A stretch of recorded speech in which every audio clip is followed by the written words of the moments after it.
Okay, Gavin, and so this is what it looks like now.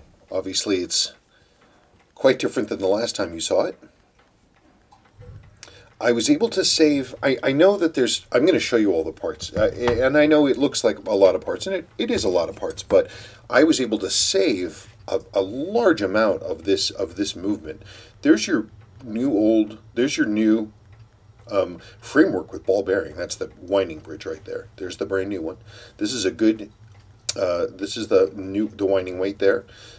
You can see that the chronograph bridge still has, some wear to it.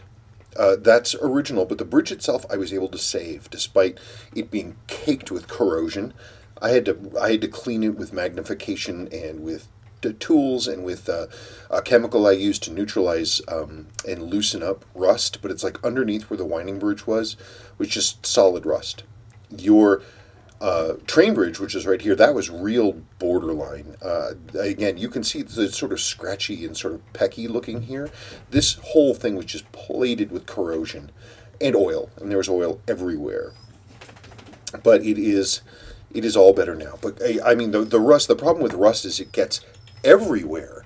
It gets everywhere, and so it's like, I mean, I had to clean and clean and clean. Rust and oil, rust, dust, and oil, it just plated itself all over the inside of the movement and all over all the plates and all the wheels. So everything I had to hand clean everything, every single piece inside of the case, top of the case, the underside of the indicator ring. It was just, there was just oily corrosion, rusty, dusty crap everywhere. It was amazing.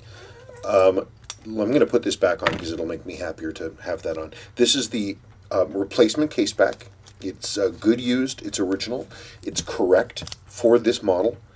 6139 6009. It's from 2 months before yours.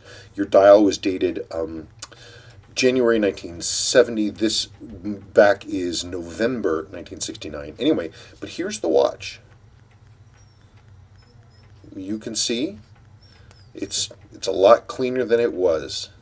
Put that right in there. Ooh, I forgot to set the date. Today's Friday. Let's go to Friday. Friday? Today's the 1st, I believe? Yes. Today's the 1st, so there it is. That's my Vintaloom. All of the dial and the dial hands and the pip are all reloomed with my Vintaloom. It's by daytime color. It's exactly the same. It's an excellent match for Seiko's original. But the watch glows at night, as you requested. It is now going to be readable at night. You can just kind of barely see it there. But it's not a blasting, blazing bright, but it's readable at night, which is good. Case is clean. I haven't messed with the polishing at all. I haven't done anything with it. I'm very happy with it. This is the correct 2-piece early sweep. You're so lucky. I had one left. There it is. The correct tomato red with the matching minute counter hand. So here are the parts. Let's see, actually, let's get this over here. Now you are very kindly turning in the replacement hands that were on this watch. Gosh darn it, the service hands. Even though this main sweep is actually bent, I'm going to lose my mind. Okay, let's try a different pair of tweezers. So I've got to clean those up apparently. This one's bent, but the reason that these were important, this orange, that's a standard color used on some other models, and this orange tends to fade. So these are important. Even though this is bent, I can save it, so that's going to be good. Here are the rest of the parts. Here are the original packets for the parts that went in to make your stem and your replacement case ring spring. There's some of your seals. This one just broke into pieces. That's what's left of your case back seal. And here's all the other stuff. There's your original crystal. This is the incorrect case back right there. It's for a 6015. But then you got the rest of this stuff. Put this here. The rest of this stuff. I mean, there's what's left of your movement ring spring. It's in 2 pieces. This is your hammer. for resetting the chronograph. It's got all kinds of rust staining and actually rust pitting on the back. This is the setting lever spring. Again, rusty and pitted, nasty. This is the arbor for your mainspring. This is the combination click and spring right here. Again, it's got these sort of rusty things, especially here where this was sitting on top of the setting lever. The setting lever was junk. Here it is. Rust, all kinds of pitting. This is what's left of the click spring for the ratchet wheel, for the mainspring. The tip is literally just gone. It's just, there should be a tip there, there isn't. It's gone. Here you have two operating levers. These are the things that engage and disengage the clutch, and they are both stained and pitted and rusty and junk, so we got rid of those. This is your ratchet wheel. It's got pitting on some of the teeth, and in the past I've seen that where what'll happen is that it's actually weakened and that tooth will break off, and then it's inside the movement and you've got all kinds of problems. It's the stump of the old stem. This is the spring, the warpy washer ring spring for your indicator ring. You can see that it's not only rusty, but it's actually broken. Boy, and the rust I had to clean off the indicator ring. It was just nuts.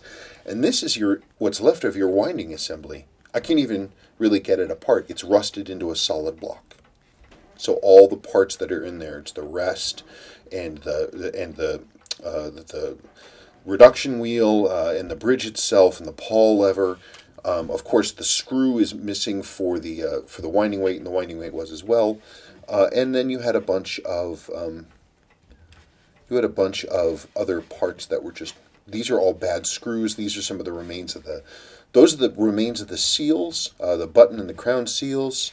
I think, actually, wait a second.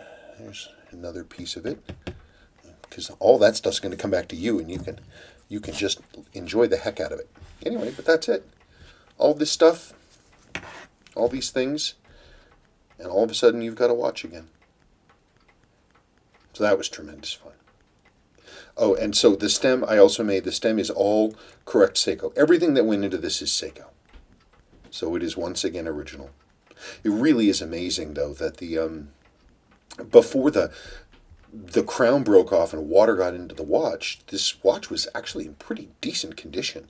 The movement was pretty low miles. Oh, the water did some things. It did a little bit of a number on some of these fine marks around the dial. See where they're light? That's from the water intrusion. There isn't a darn thing I can do about it, but it is what it is. Reset. There we go.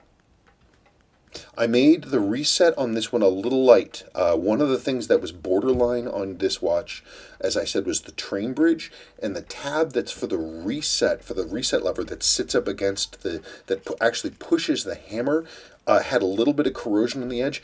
It wasn't bad enough that I felt that it was worth trying to put a new one on there, which is restaking it or replacing the entire train bridge.